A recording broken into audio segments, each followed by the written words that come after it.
Okay, everyone. Good afternoon. Welcome to today's HLAA webinar, Better Together, Auracast and Hearing Loops, Understanding the Future of Assisted Listening. Again, I'm Robin Gardner with HLAA National Office, and I'll be your host today. I'm just going to start off with a couple quick tech tips. To turn the closed captioning on your screen, just click on the CC icon at the bottom and click on Show Subtitles. And to make your font size larger on those captions, just click on the subtitle settings and it'll bring you to the screen to increase your font size. We're going to be using the Q&A today for any questions that you'd like to ask our presenters. We'll use this feature to facilitate all the questions after the full presentation is completed. If you've joined by computer, you should be in side-by-side mode. There should be a shared screen with the presentation you're seeing on the left and the screen with all of the speakers on your right. You can adjust the size of that side-by-side view by hovering your pointer between the shared screens and the panelist view if you click on the gray line and slide it to your adjusted view. If you've joined us on a mobile phone or a tablet, your view might be a little bit different and you may have to scroll between the different views to get your desired one. Just a quick disclaimer that HLAA does not endorse any products featured in this webinar. We're providing an educational opportunity to learn about new products and technologies and how they can benefit people with hearing loss. One more note that we will be recording this webinar and it will be available on our HLAA website, hearingloss.org, 1 to 2 weeks after the session today. Now I'm going to turn it over to our moderator, HLAA board member, Andrea Koenig. Thank you, Robin, and good afternoon, everyone. I'm so happy you could be with us today. As Robin said, I'm Andrea Koenig. I'm on the board at HLAA. I'm also a hearing technology advocate. My own journey includes discovering how helpful hearing loops have been at one of my very first HLAA conventions about 10 years ago. And then I've gone on to help get loops installed in my own community right here in this library where I am today. We have a looped room that I helped get going and an auditorium in town. So I am definitely a loop advocate. And also, you know, I've used a lot of Bluetooth, the standard that we're all used to, on my phone and on my computer to stream audio to my hearing aids. And I know the clarity that comes with that system as well. So I'm very excited to hear about what Bluetooth has to offer now with Auracast. I care very deeply about making these technologies understandable in clear, practical ways. So I'm really excited for today's conversation. If you've heard the buzz about Auracast or wondered, what does this mean for hearing loops? Then this session is for you. We'll look at both technologies in plain language, what each one does well, how they can complement each other. And just a reminder, we're all on the same team here. We are really working just to ensure effective communication. I hope you come away understanding that HLAA is working to make sure all of us have access to reliable communication, no matter what system that is, and that these two systems together do that better during the next few years than either one does on its own. So I'm delighted to introduce our two panelists for today.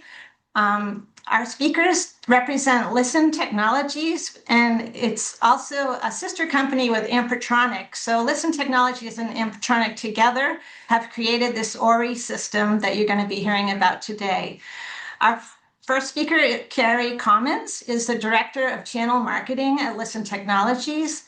Carrie leads marketing strategies that promote accessible listening experiences for individuals who have hearing loss.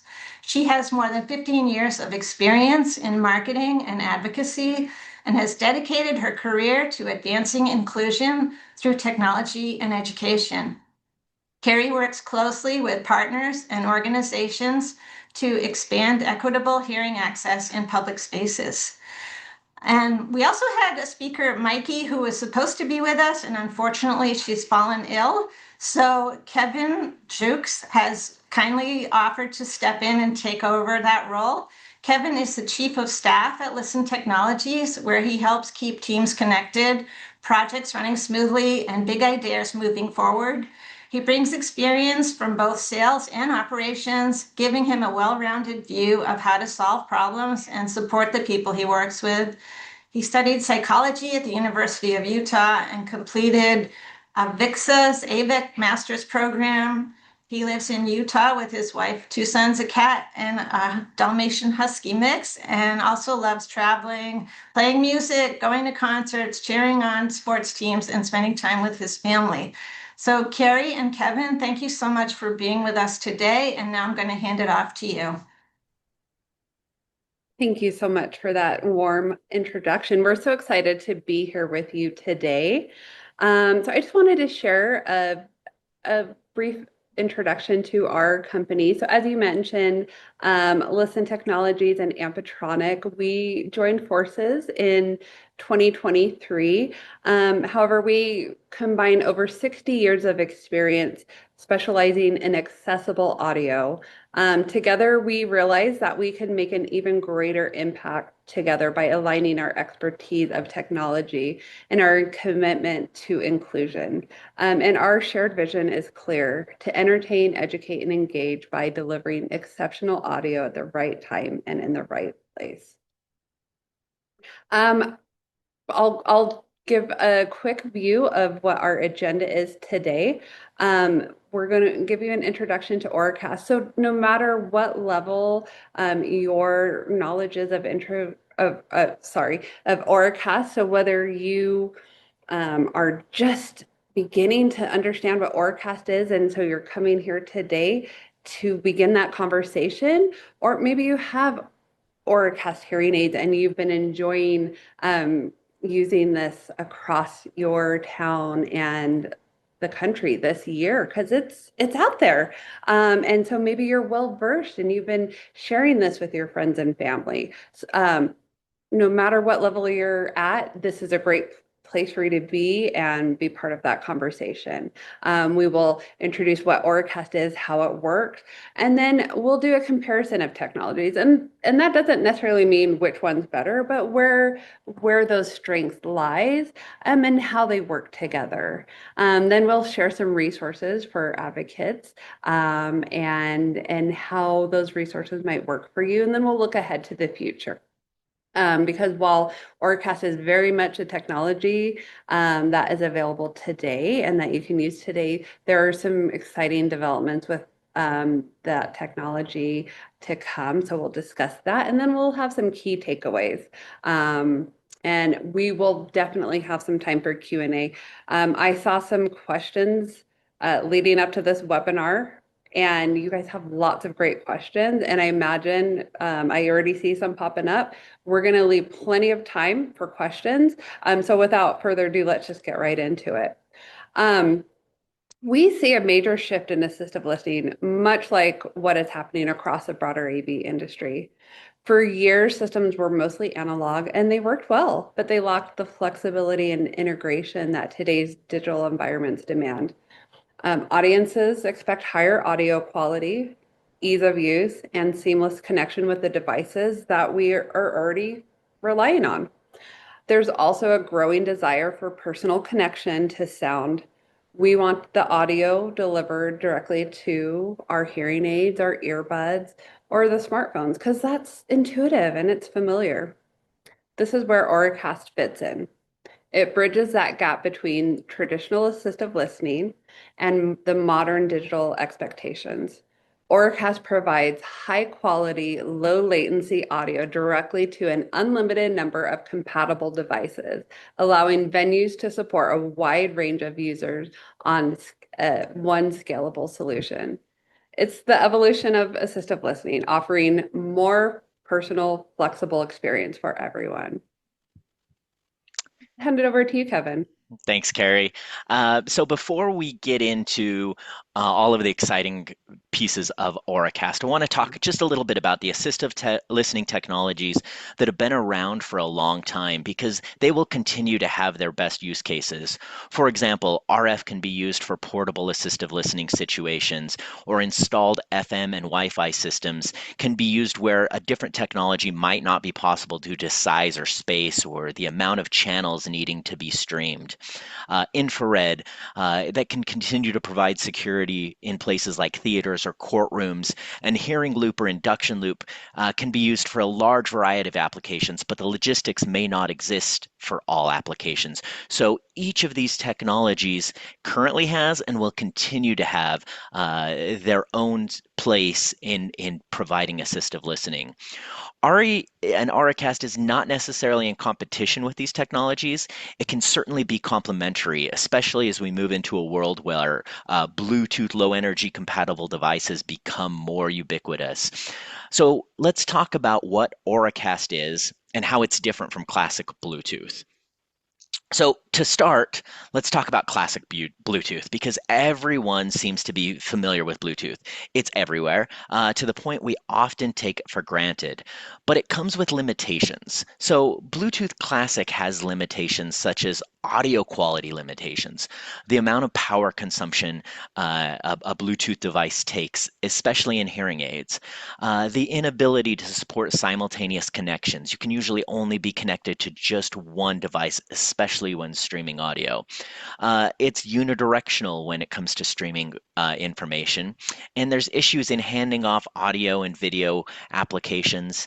And then if you've ever tried to walk away from your phone or a Bluetooth enabled device, you'll notice you get about 20 feet away and you lose your signal. So that's where Auracast comes in. In simple terms, Auracast is Bluetooth Low Energy. You'll hear it called BLE. So BLE audio is a feature that allows a single audio source to wirelessly broadcast audio to an unlimited number of compatible devices, including hearing aids, without the need for traditional pairing. It allows one-to-many with greater range and compatibility. So we start to overcome those limitations that exist with classic Bluetooth, allowing for flexibility, scalability, and a more user-friendly experience.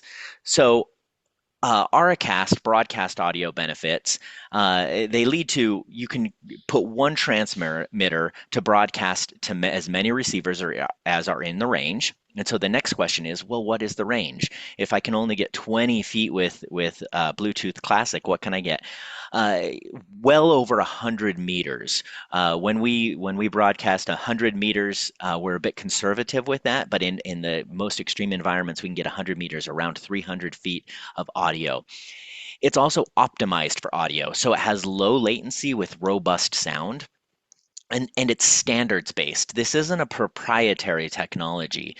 Because it's standard based, there's going to be a large variety of devices out there that are BLE or Auracast compatible, allowing you to use your own device, and this will continue to evolve into the future. If you think back 5 to 10 years ago, the amount of devices that were, especially headset devices, that didn't include Bluetooth was just a fraction of what it is today. The same thing will happen as Bluetooth Low Energy continues to enter the market. In the future, you'll expect it to be just a seamless technology as more and more people are using it in a variety of instances. So how does Auracast work? As with many assistive listening systems, Ori has 3 core components, and Ori is the Listen Technologies and Ampetronic Auracast solution. It relies on a clear, intelligent audio source. This can be a microphone, a line signal, or Dante audio. And one of the key differences compared to existing technologies is on the receiver end. So you have your audio source that goes into a transmitter, and our transmitter looks a lot like a wireless access point that you're probably familiar with. That gets mounted someplace high, and then it broadcasts out to a receiver. And we have dedicated receivers within our ecosystem. However, the magic of Auracast is the compatibility with third-party devices. They are already compatible with hearing aids, cochlear implants, and earbuds that are already announced. And over time, the number and type of devices directly compatible with our transmitter will increase significantly. We're still in the early adopter phases, and that's why it's important that this is more of a complementary solution right now, because it won't broadcast directly to all hearing aids. They must have BLE or Auracast enabled. And so while receivers will always be a part of the solution for those without compatible wearables, the flexibility allows users to have a personal and convenient option for assistive listening. When you're choosing what assistive technology to install in a venue, there's a few things you have to keep in mind. Do you need a bring your own device compatibility over the next few years? Do you have a large area to cover with multiple transmitters? Is security a primary concern? How many audio channels do you need to stream? And what kind of installation or costs can be associated with the application? All of those are things that need to be kept in mind when thinking about your assistive listening technology. ARI is co-developed by Listen and Ampetronic. We've come together to move our engineering development further and quicker, and it relies on this new Bluetooth standard of Auracast. It's the first to market solution and continues to evolve, adding new features and benefits along with maintaining standards as more devices come to the market. This will continually be updated, so as the protocols for Bluetooth change and improve over time, so will ARI. So let's talk a little bit about the third-party receivers. The devices that are currently coming to market may be claiming Auracast ready, where the hardware supports it, but there's software and future firmware updates that need to be rolled out to be compatible. For example, a few years back, Android 15 was launched, and it was brought to market as saying Auracast ready, but it wasn't fully working until they got a firmware update that brought it up to the current standards. And now Android 16 is released. It includes expanded support for Auracast. This means the phone may be compatible with Bluetooth Low Energy or Auracast, but wearables will still need to be compatible to connect directly to the transmitter. So what this means is the phone may connect to our broadcaster, but if your earbuds or your hearing aid is not BLE compatible, it won't transmit directly from the transmitter to your hearing aid yet. Once that firmware is upgraded, or if it is that BLE compatible, waiting for that next firmware update, at that point, your wearables can be connected directly to the transmitter, so you're not connecting through a separate device. The way that works, though, is your device kind of becomes your control panel. Your device says, oh, hey, I'm connected to my earbuds or my hearing aid, and it's finding this broadcast available. Do I want to tune to that broadcast? Yes or no? So it's kind of a best of both worlds where you can seamlessly connect to an audio source similar to an induction loop without having to pick up a receiver, but your controller for your headphones or your hearing aid is what allows you to choose which broadcast to listen to if there's multiple broadcasts in the same area. So Android 16 includes support for Auracast. There's no news yet from Apple. They're maybe late to the party to protect their existing ecosystem and ensure the experience is more refined.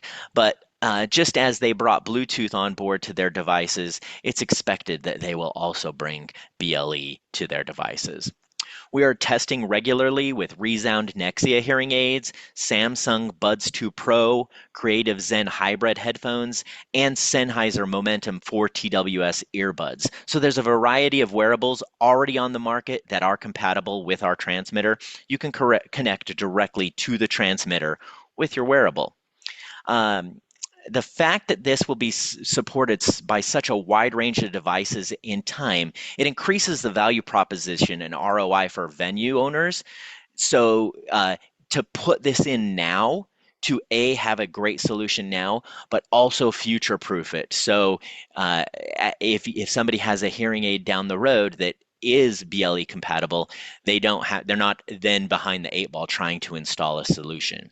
And with the receivers, with neck loops already available, this becomes a great solution on its own or complementary to an installation of a induction loop.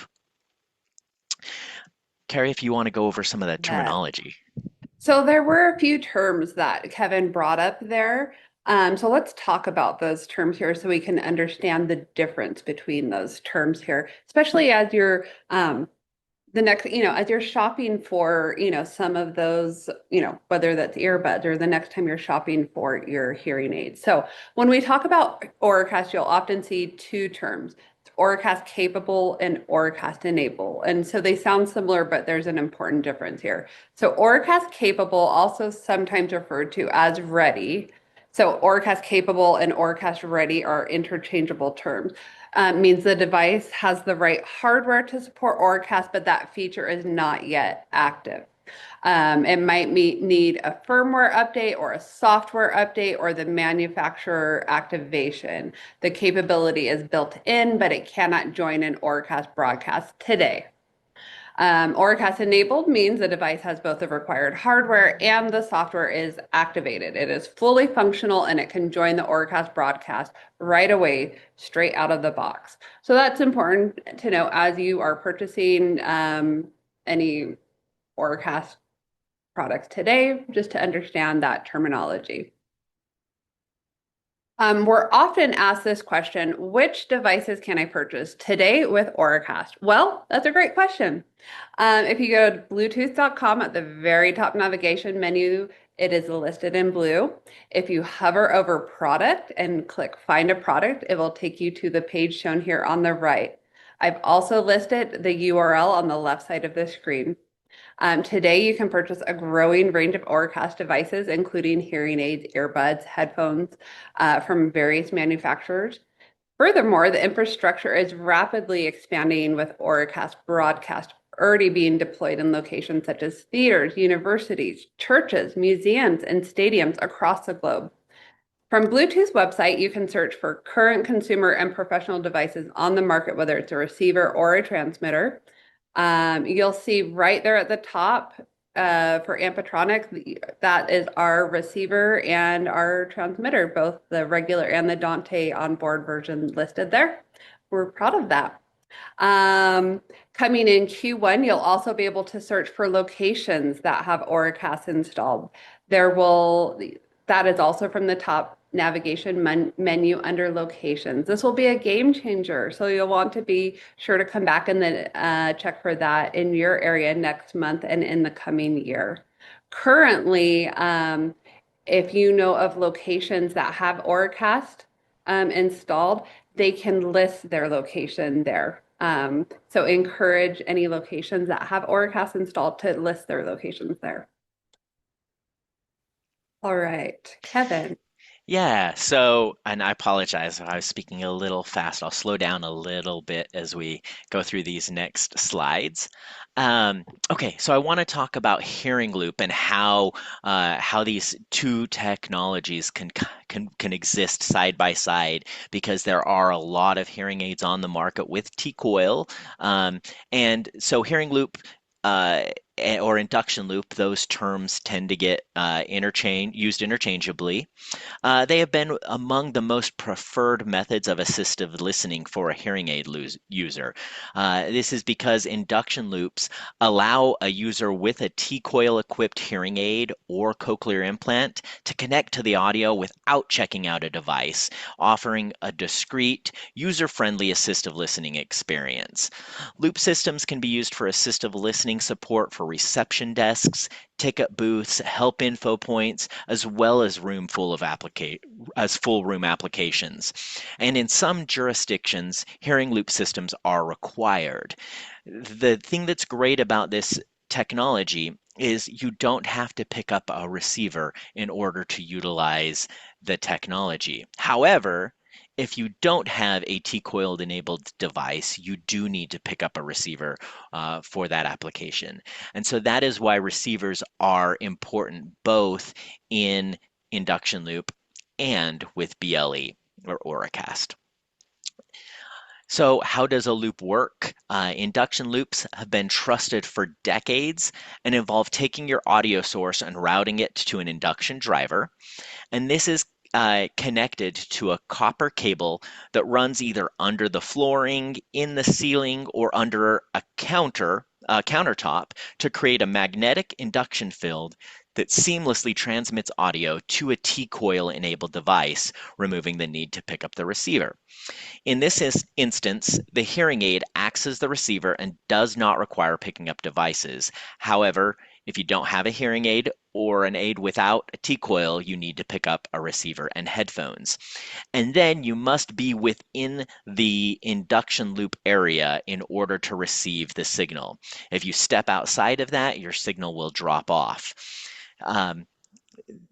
These hearing aids with T-coil, a lot of people have them now, and they're not going to go away anytime soon. There are concerns about the abandonment of T-coil by device makers, including hearing aids that don't have Auracast on board either.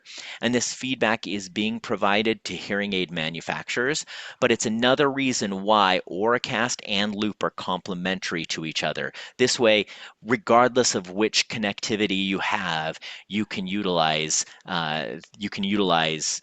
the technology. So let's compare these technologies kind of side by side in terms of how an Auracast works versus a hearing loop. So hearing loops, very well established, especially outside of the United States, but also very well established within the United States. Auracast is in the very early phases. We'd call it the early adopter phases, but it's incredible the amount of theaters and high-profile venues that are already looking at Auracast as a future for assistive listening. Induction loop does limit you to 1 to 2 channels of audio per space. If you do have a need for a higher channel count, which may not be the case, Auracast will allow you to have multiple broadcasters without having to run additional cables under the flooring or where you've got your induction loop installed. Many use cases beyond assistive listening, audio description. So in a theater or a movie theater, a cinema, you could have one channel broadcasting assistive listening with a secondary channel doing audio description with 1 or 2 transmitters in the area. With an induction loop, it becomes a little bit more difficult to do that, but it can be done. When it comes to cost considerations, because of the labor side related to a hearing loop, they can be a little bit more expensive upfront. They can cost a little bit more because you're typically installing as part of an installation or a renovation project, and the labor installs cable underneath the flooring or in the ceiling. And so you're paying for that, where with Auracast, you will just have a transmitter. So it's just a matter of routing the audio into it. So there's a little bit less installation considerations than with an induction loop. The user experience with an induction loop, pretty much hands-free. You turn on your T-coil, boom, you have the audio you need. For Auracast, it's more similar to a traditional Bluetooth signal or an RF system where you're using a device to choose which channel you listen to. The difference between those experiences is the audio is transmitting directly to the wearable device. It's not going to your phone or receiver first and then to your device. And then both of them are considered to be ADA compliant, and we can talk a little bit about that here in the next slide. It's important to note ADA law provides guidance for new and emerging technologies. Thus, ADA does not explicitly exclude Auracast. However, a venue should seek their own legal counsel when applying the law. This is in Section 80 of the ADA, Section 103 of the equivalent facilitation, that nothing in the requirements prevents the use of designs, products, or technologies as alternatives to those prescribed, provided they result in substantially equivalent or greater accessibility and usability. The ADA law hasn't been updated since 2012. I expect over time there could be changes to this, but recommendation is if anybody is concerned, seek legal advice to get official advice on the technologies. When we talk about the future of assistive listening, the key message is that these technologies are better together. Auracast and hearing loop systems are not competing solutions. They each bring different strengths, and when combined, they create the most complete and inclusive listening experience possible. We know that hearing loops offer a simple, automatic, and reliable connection for anyone with T-coil hearing aids. Auracast builds on that foundation by enabling high-quality, low-latency audio, reaching a broader range of devices, including smartphones, earbuds, and the newer Auracast-capable hearing aids. Many real-world environments benefit from using both of these technologies side by side, such as a theater, worship space. They might rely on loops to support their longtime hearing aid users while also using Auracast to serve guests who prefer listening on their own smart or consumer devices. This layered approach ensures that audience members, no matter their device, age, or level of hearing loss, has a reliable and intuitive way to connect. Choosing which technology to deploy starts with understanding your venue and your audience mix. Consider who you're serving, what devices they're using, the physical and technical infrastructure of the space. A decision flow or checklist can help guide the process by identifying compliance needs, installation considerations, and long-term accessibility goals. In many cases, a hybrid approach provides the best outcome for both users and venue operators. And at the end of the day, the most inclusive and future-ready venues embrace both technologies because they truly are better together.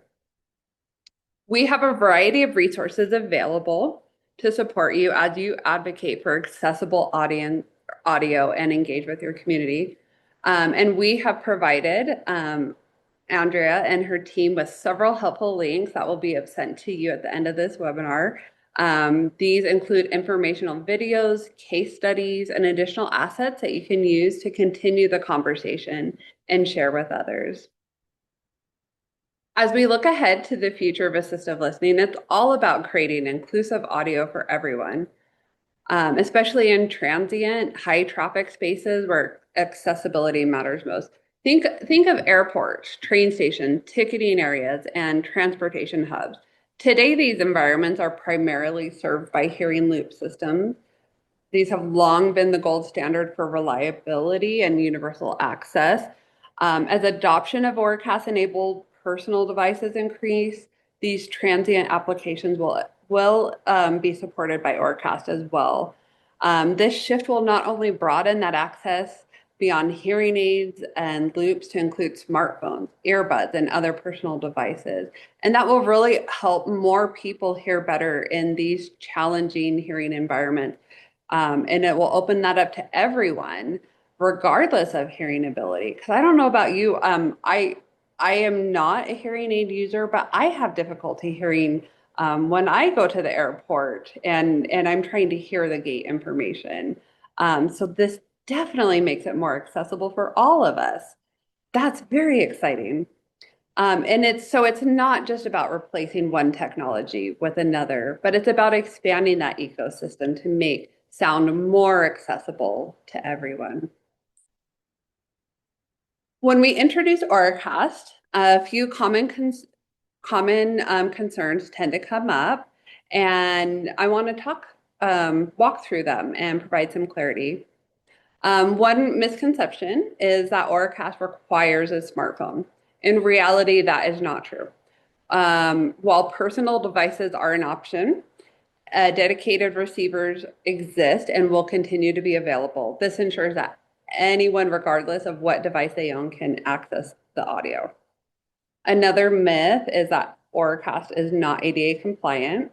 As we've discussed earlier, Auracast can be ADA compliant when delivered through a system that meets accessibility requirements, including offering dedicated receivers. And there are already manufacturers producing ADA compliant Auracast systems. We are one of those. So the idea that Auracast inherently fails compliance is not correct on its own. We also hear concerns about international standards. Similar to ADA, compliance depends on the full system design, not the underlying wireless technology. Auracast-based systems can meet global standards when implemented appropriately. There's also a perception that Auracast is still 3 to 5 to 10 years away from widespread deployment. While mass adoption of Auracast-enabled hearing aids and personal devices will take time, the technology itself is ready now, and installations are already happening. Adoption will continue to grow as more devices enter the market. Lastly, latency is a question that came up as we were talking and preparing for this webinar. And that was one that was surprising to our group to hear, but we were glad to hear that that was a concern. As with any wireless audio technology, performance depends on proper system design and deployment. And early real-world results have shown very promising low latency performance when systems are configured correctly. The key message here is that concerns often stem from outdated or incorrect information that gets passed on.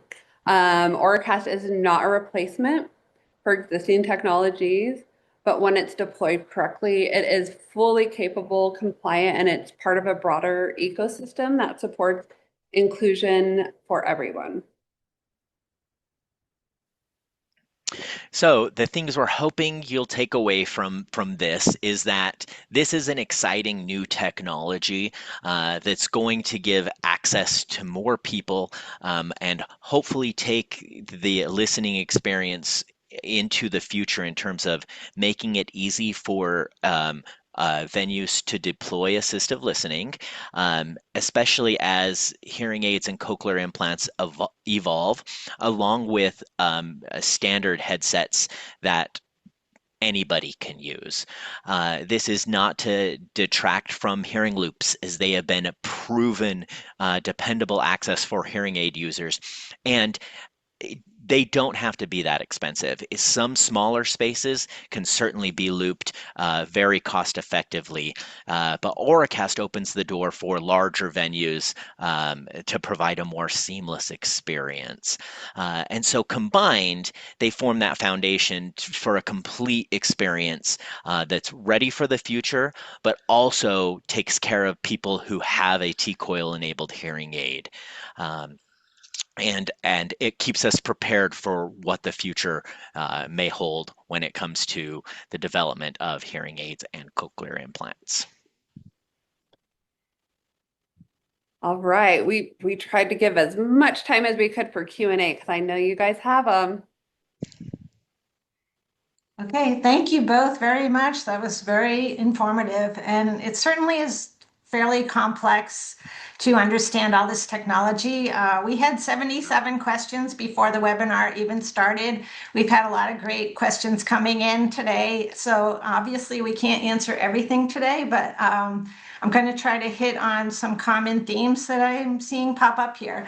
One thing I find when I give presentations like this is people get very confused how, they think maybe they could mix a certain transmitter or receiver with another kind of transmitter or receiver. And sometimes I end up talking about it like it's UPS and FedEx. You can't use parts of one with parts of another. And so can you explain a little bit more about how telecoils fit in with Auracast? Because telecoils are not a Bluetooth receiver themselves. Could you explain that a little bit more?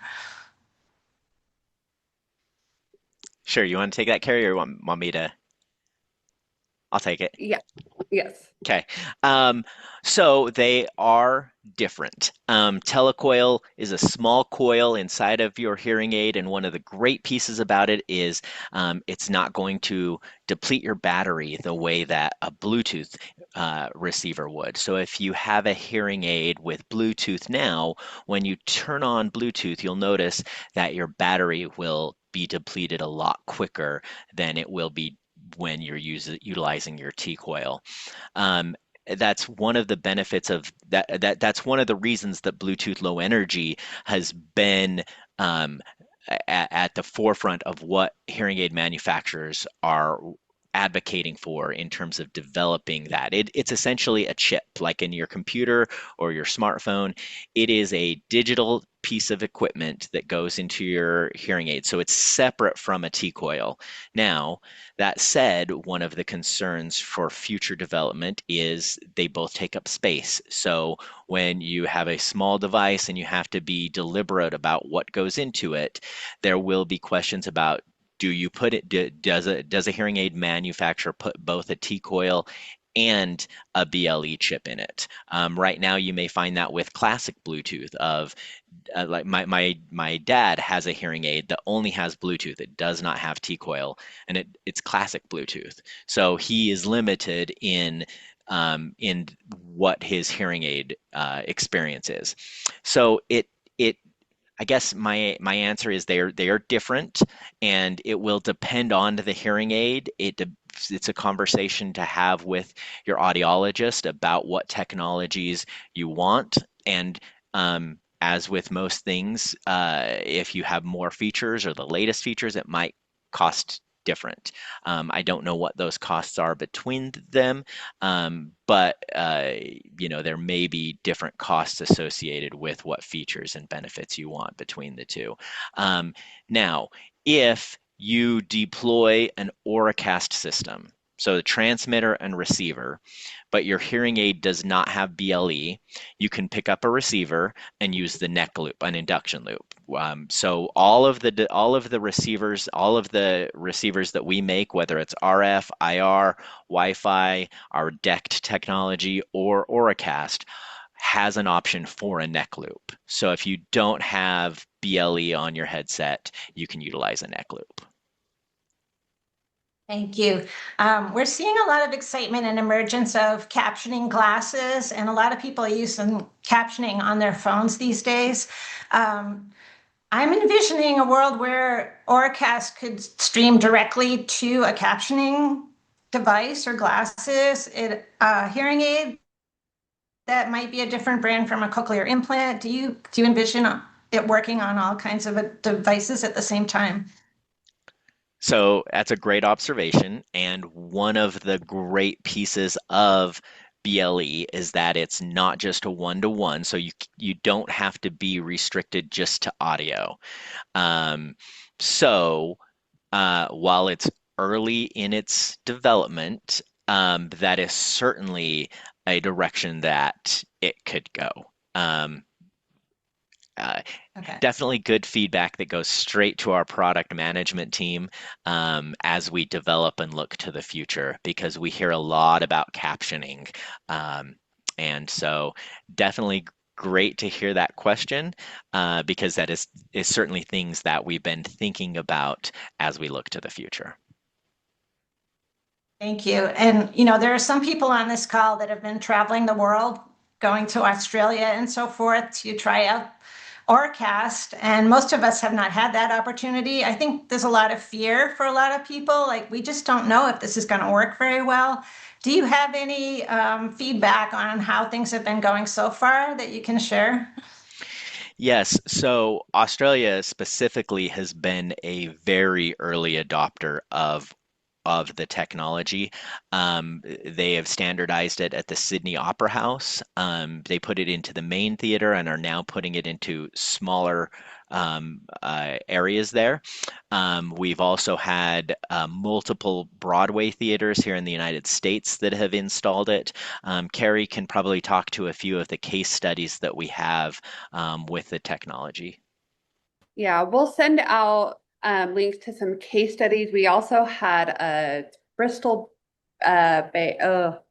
It's we have a case study that includes some reporting, um, and it captures some testimonial, and includes some research study from a third party independent reporting agency. And so we can pull that report together and share that finding with your audience, so that they can see some of those statistics on that.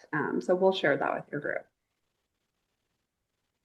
We have people a little confused about BLE versus Auracast. Is that the same thing? Can you It's explain? Bluetooth Low Energy, which is Auracast. That is interchangeable. So one piece of that, Auracast is the broadcasting Yeah, there you piece go. of BLE. So when you're broadcasting out, it's called Auracast, and to receive that signal, you have to have BLE on your device. So my headphones can be BLE um, uh, they have BLE on them, which means they can receive the BLE signal, which is the transmit is also called Auracast. But they wouldn't Auracast because they're not broadcasting audio from them.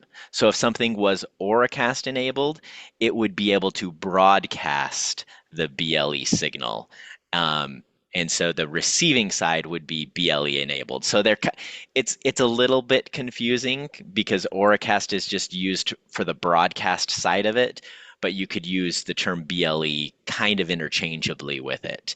If you have Auracast broadcaster, you receive it with a BLE device. But part of the confusion is we've already had BLE, right, before LE Audio came along. So it's a little confusing, I think, for that reason too. Yeah. Um, um, okay, let's see. Can you tell us how audiologists might be feeling about the emergence of Auracast? We have had so much interest from audiologists. We have not seen an excitement like this from audiologists. Um, I would say our sales team gets every hour. It's crazy the number. We can't keep up with the response that we're getting from audiologists. Um, it's exciting. And so we actually have put together a lot of resources for audiologists because a lot of times they're coming to us for education. And so because they're trying to find out everything they can so that because their patients are coming to them to try to find out about this. And so that's very, very exciting. Yeah, We are just I've delighted. when we started selling induction loop at Listen in 2013 is when we started selling induction loop. We were really trying to push for audiologists. We had a program to allow them to put counter loops in their offices so that they could demonstrate the power of a T-coil. We struggled. We worked for years to get them to say, "Yeah, we want to show that. We want to encourage people to ask for T-coil."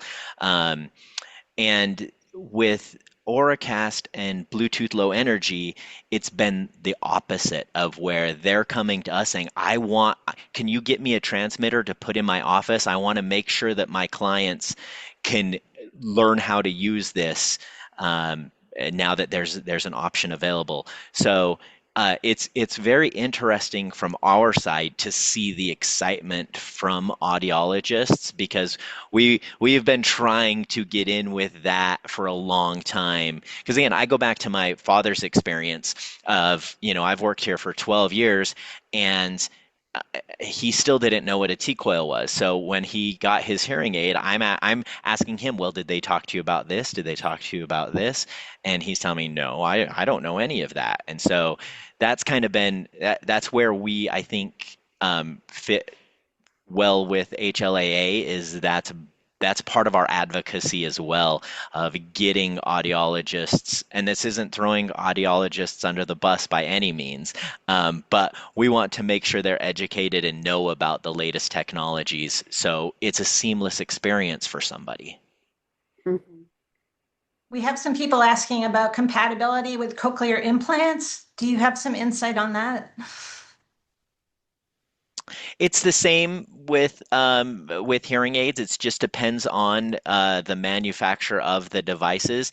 My understanding is they're right on the cutting edge as well, to put that chip in as opposed to just the Bluetooth Classic going forward. But it Yeah. depends. Yeah, go ahead and Carrie. And I'm going to say, I shared the website on Bluetooth.com. That is going to be where you would check there for your cochlear devices.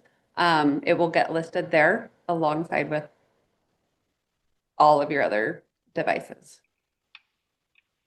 Also check with your or your audiologist. I think some people were surprised to hear that you don't necessarily need to use a smartphone to access Auracast. Can you explain more about all the different ways people can access it? I was going to say, so it depends on the device that you're using. So obviously, I mean, the most simple way, you can check out the receiver and do it that way. And then it's going to depend on the device that you are using. A lot of times there's going to be an assistant that works with your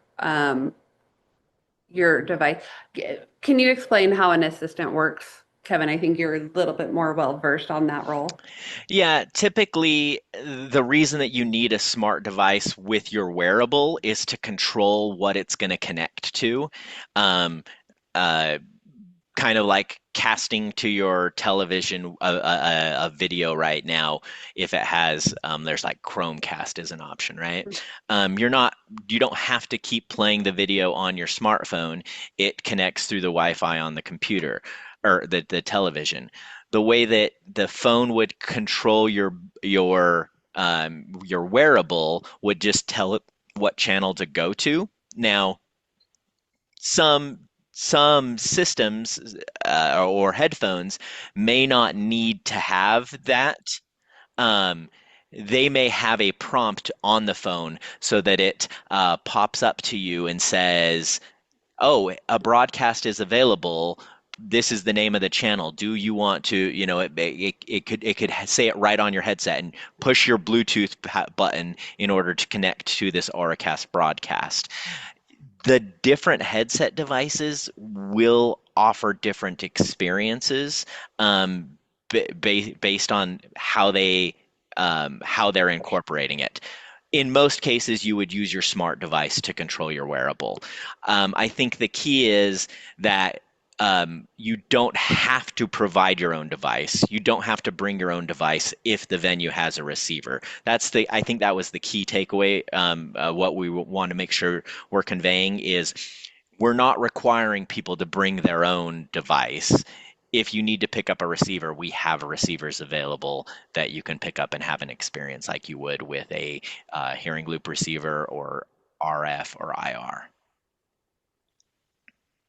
I think you probably don't want to get into too many details on the cost, but could you share anything with us about the pricing involved?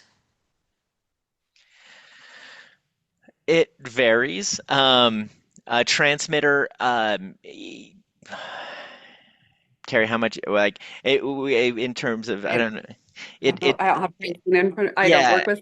it does vary, and it's going to depend on the venue size, and what features and benefits. If you're using just a standard analog audio connection, that's less money than putting in, say, a Dante audio interface, which is more digital. When you're talking MSRP of a transmitter, you're probably around the $2,000 range per transmitter, but it does vary, and there are going to be features and benefits. You could probably get there. There are a variety of options. I would say that it's in the ballpark of of doing an RF or an IR system.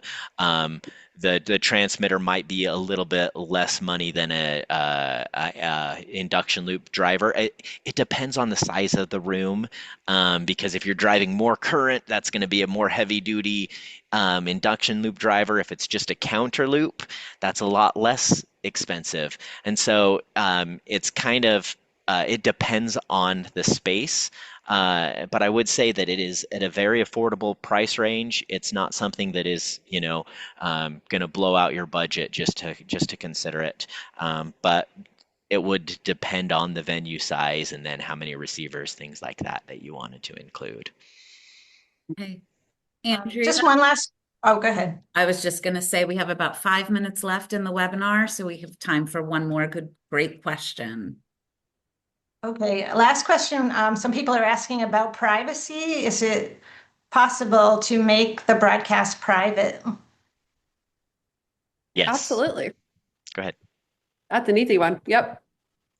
Yes, so there is encryption available for it, where you would either need a passcode, or there are different ways that you can do it. If you're like in a conference room, it does have third-party software control. So if you're using like a Crestron room module, you can easily reset the password, and it would basically boot off anybody that was connected to that that broadcast, and then require them to re-authenticate.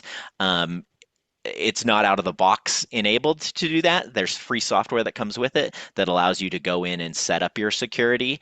But out of the box, we want it to be able to be easily used. You plug it in, and if you're within range, you're going to get the audio. But then there's a lot of features and benefits with the software that allows you to control a wide variety of things, including security. And it's very easy and intuitive to use, which is important. I don't need it to be complicated. Okay. Thank you. Andrea, any final thoughts before I take us out? No, I want to thank you so much for all the valuable insight and expertise you provided today. It's very helpful. Thank you. Absolutely. Thank you for letting us join you today. I echo Andrea. Thank you all so much. Andrea, Carrie, Kevin, our great interpreters, Autumn and Emma. And as always, thank you to Lisa, our cart captioner. Again, if there were questions that you submitted or that you wrote in during this webinar and they didn't get answered, we will be sharing all of those questions with our panelists, and we will get back to everyone as soon as possible. Again, like I said earlier, this webinar was recorded and it will be on our hearingloss.org website with the captions on it within about 1 to 2 weeks. We'll also be emailing all of today's participants these slides that were shown. Thank you all again. Make sure you check back.